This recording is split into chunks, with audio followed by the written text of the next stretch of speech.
Зошто се гонат поранешни, а не актуелни министри и директори за пожарот во Пулс и зошто обвинителството по допрен глас не реагирало за незаконското работење на Кочанската дискотека, праша адвокатот Петре Шилегов на денешното рочиште во судницата во Идризово во одбрана на неговиот клиент, пензионираниот службеник од Министерството за економија Шовкет Хазари. Обвинителе, ако ни тврдевте на нас дека постоел тој јавашлук,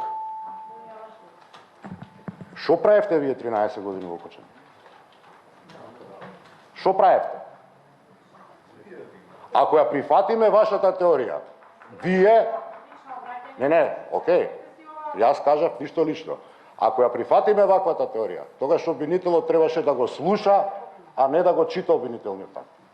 Одбраната на размена Чекик Дуровиќ, државен секретар во Министерството која ставила подпис на една лиценца за Пулс во 2023 година, посочи дека биле прибрани сите потребни документи за издавање на лиценцата и бил ставен печат од Државниот пазарен инспекторат, кој проверува дали се исполнети минимално техничките услови.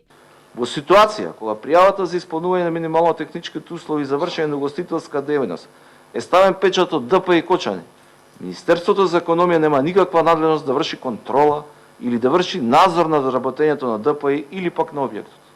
И друг обвинет службеник од Министерството за економија Зоран Николовски се бранеше дека не им било надлежност да вршат контрола на угостителски објекти, туку само да ги проверат документите од Државниот пазарен инспекторат.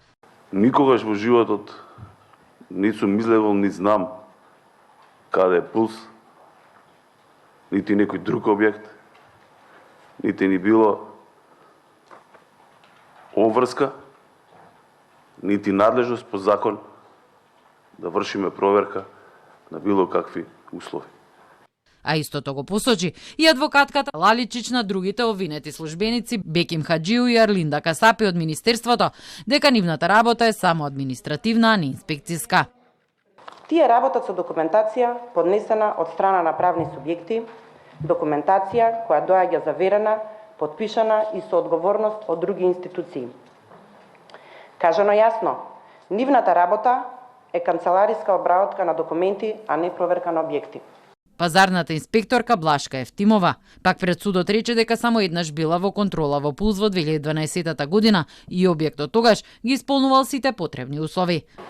После тоа што се случувало и 2025 година јас не можам да кажам, затоа што никош повеќе не сум добила налог за однење во кабаре Пулс, кој повеќе и не било кабаре.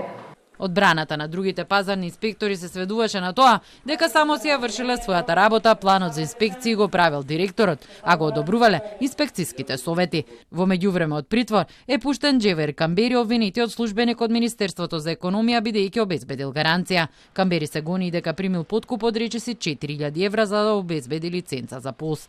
Во пожарот во Кочанската дискотека на 16 март загинаа 63 луѓе, а повеќе од 220 беа повредени. На следното рочиште се очекува воведни одговор на вистинскиот собственик на Агенцијата за обезбедување Рубикон, Александар Нацев.